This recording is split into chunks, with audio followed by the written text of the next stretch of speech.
Hi there, this is Sunil Kumar. நம்ம இன்றைக்கி spoken English கிளாஸில் டே 2ல் நம்ம ப்ரொனவுன் பற்றி பார்க்க போகிறோம். அதுக்கு முன்னாடி நீங்கள் ஒரு புதிய நபர்னா மறக்காமல் சப்ஸ்கிரைப் பண்ணிவிடுங்க.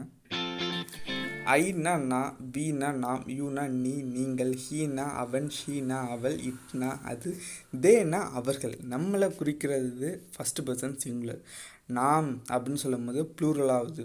யூ நீ, யூ நீங்கள் செகண்ட் பர்சன், ஹீ அவன், ஷீ அவள், இட்னா அது, தே அவர்கள் மூணாவது பர்சன். இது ஹீ ஷீ தேலாம் மூணாவது பர்சன், தே ஒன்றியும் ப்ளூரல். அப்ஜெக்டிவ் கேஸ் பாருங்கள், அதை எப்படி நம்ம ஐவியூ தே ஹீ ஷீட்டை சப்ஜெக்டில் யூஸ் பண்ணுறோமோ அதே போல் அது ஆப்ஜெக்டாக எப்படி யூஸ் பண்ணோம் அப்படின்னு பார்த்தீங்கன்னா, me, us, you, him, her, them. ஐனா மீ, எனக்கு, அங்கே நான் வரும் சப்ஜெக்டில்.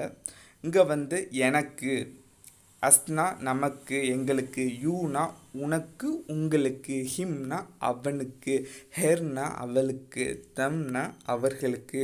ஸோ ஆப்ஜெக்டாக யூஸ் பண்ணுறது. எக்ஸாம்பிள், ஹீ கால்ட் மீ, அவன் என்னை அழைத்தான். ஸோ அது போல் தான் அஸ், யூ, ஹிம், ஹேர், தம். இதெல்லாம் நீங்கள் உங்களோட ஒரு ப்ராக்டிஸாக எடுத்து நீங்கள் எக்ஸாம்பிளாக எழுதி பாருங்கள், எப்படி இந்த ஆப்ஜெக்டிவ் கேஸராக யூஸ் பண்ணுறது சென்டென்ஸில். So next possessive case. Possessive அட்ஜெக்டிவில் உடைய அப்படின்னு மீனிங் கொடுக்கும். என்னுடைய, நம்முடைய, உன்னுடைய, அவனுடைய, அவளுடைய, அதனுடைய, அவர்களுடையன்னு வரும். அதே பொசசிவ் கேஸில் என்னுடையது, நம்முடையது, உன்னுடையது அப்படின்னு வரும். பட் இட்டுக்கொண்டே அதனுடையது அப்படின்னு மீனிங், அதுக்கான ப்ரொனவுன் கிடையாது, மற்ற எல்லாத்துக்கும் உண்டு. திஸ் இஸ் மை பென், இது என்னுடைய பேனா. இட் இஸ் யுவர் பென்சில், இது உன்னுடைய பென்சில் இல்லை உங்களுடைய பென்சில். ஸோ இது வந்து உடைய அப்படின்னு அர்த்தம் கொடுக்கும். இதை நீங்கள் எக்ஸாம்பிளாக எழுதி பாருங்கள். பொசசிவ் யூஸ் பண்ணுறது இது பார்த்திங்கன்னா சப்ஜெக்ட், வெர்ப் அதுக்கு அடுத்தபடியாக வரும், இல்லை அதுக்கு அடுத்தபடியாக வரும். ஸோ ஆப்ஜெக்ட் மாதிரி தான் இதுவுங்க. பட் எங்கே ஆப்ஜெக்டிவ் கேஸ் யூஸ் பண்ணணும், எங்கே பொசசிவ் கேஸ் பண்ணணுமோ அதை கரெக்டாக யூஸ் பண்ணணும். இன்ஸ்டெட் ஆஃப் நீங்கள் மாற்றி யூஸ் பண்ணிங்கன்னா டோட்டல் மீனிங்கே மாறும். ஸோ யூசேஜ் ஆஃப் ப்ரொனவுன்ஸ் முக்கியம். Reflexive pronouns, myself, yourself, himself, herself, itself. இதெல்லாம் சிங்குலருக்குள்ள ப்ரொனவுன். செல்ஃப்னு முடியுதா, ourselves, yourselves, themselves. இதெல்லாம் பாருங்கள் ப்ளூரலுக்காக குறிக்கிறது.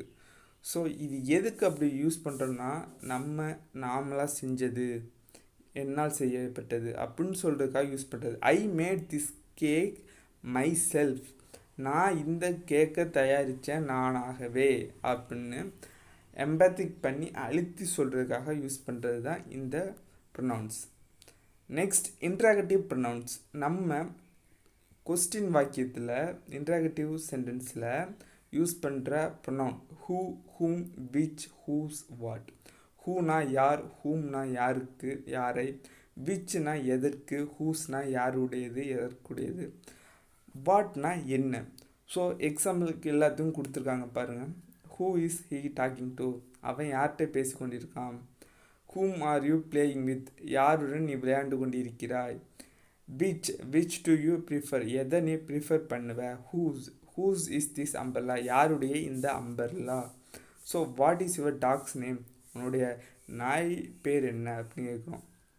ஸோ ஹூஸ் பாருங்கள் பொசசிவ் இன்ட்ராகட்டிவ் ப்ரொனவுன், யாருடைய அப்படின்னு வரும். ஹூம்னா யார், யாருக்கு அப்படின்னு. ஸோ இது ப்ரொனவுன். கொஸ்டின் வாக்கியத்தில் ப்ரொனவுன் இப்படி யூஸ் பண்ணுறது. ஸோ இதான் இன்ட்ராகட்டிவ் ப்ரொனவுன்.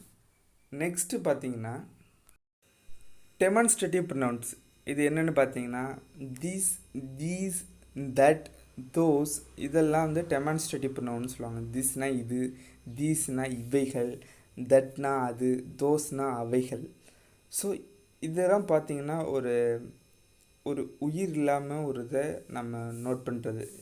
ஆல்ரெடி நம்ம இட் யூஸ் பண்ணுவோம், பட் இதை வந்து டெமான்ஸ்ட்ரேட்டிவ் ப்ரொனவுன்னு சொல்லி யூஸ் பண்ணுவாங்க.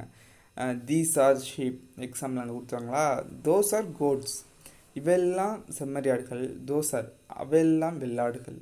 ஸோ இது மாதிரி தீஸ், தோஸ்னு யூஸ் பண்ணுறது. This is my pen, already நான் சொன்னேன்னா அதே போல். இது தான் டெமான்ஸ்ட்ரேட்டிவ் ப்ரொனவுன் அப்படின்னு சொல்லுவாங்க. இது இல்லாமல் இன்னும் சில ப்ரொனவுன்கள் இருக்குது. அந்த ப்ரொனவுன் பார்ப்பதற்கு முன்பாக உங்களுக்கான சில எக்ஸசைஸ் இங்கே கொடுக்கப்பட்டுள்ளதை நீங்கள் ரைட் பண்ணி கமெண்ட் பாக்ஸில் கமெண்ட் பண்ணுங்கள், இல்லை குரூப்பில் சென்ட் பண்ணுங்கள். ஸோ அந்த ப்ரொனவுன் பார்ப்போமா? இது தவிர்த்து someone, somebody, something, everyone, everybody, everything இதெல்லாம் ப்ரொனவுனில் வருங்க. சம் ஒன்னா யாரோ ஒருவர், சம்படினா சில பேர், சம்திங்னா ஏதோ ஒன்று, சில பொருட்கள், எவ்ரி ஒன்னா ஒவ்வொருவரும், எவ்ரிபடினா அனைவரும், எவ்ரிதிங்னா அனைத்தும். ஸோ இதெல்லாம் ப்ரொனவுனாக கன்சிடர் பண்ணுறாங்க, நம்ம சென்டென்ஸில் யூஸ் பண்ணலாம். ஸோ இது எல்லாத்துக்கும் ஆக்சிலரி வெர்ப் பார்த்திங்கன்னா சிங்குலராக தான் வரும். மேலும் உங்களுக்கான ஆக்டிவிட்டிஸ்ன்னு பார்த்தீங்கன்னா, நீங்கள் எடுத்துக்கொண்டுள்ள வொக்காபுலரிஸை சென்டென்ஸாக எழுதி பாருங்கள். ஸ்பீக்கிங் 5 minutes ஏதாவது ஒரு டாப்பிக்கில் பேசுங்க. அதை நம்ம குரூப்பில் சென்ட் பண்ணுங்கள். தேங்க்யூ.